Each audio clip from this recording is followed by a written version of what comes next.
We're giving away free trees to the community. That was Councilmember Salamanca Jr., who, along with the Bronx River Alliance, celebrated Earth Day in Starlight Park by hosting an open house, vital information, and, as Councilmember mentioned, free trees.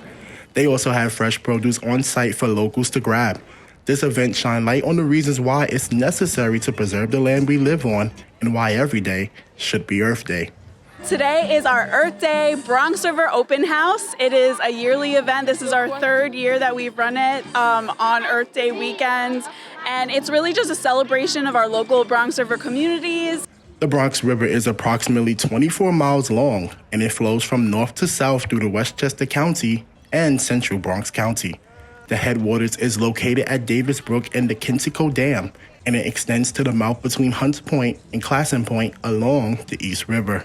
Being able to appreciate all of the services that nature provides us, and so that we can remind ourselves we really need to take care of it for future generations. The New York Restoration Project was responsible for the free tree donation.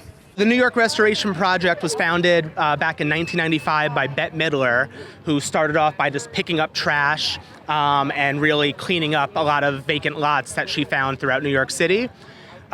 Firstly, we bought out 52 vacant lots and converted them into open green space. So right now we run and steward 52 community gardens. To join the mission of the Bronx River Alliance, you can visit www.bronxriver.org.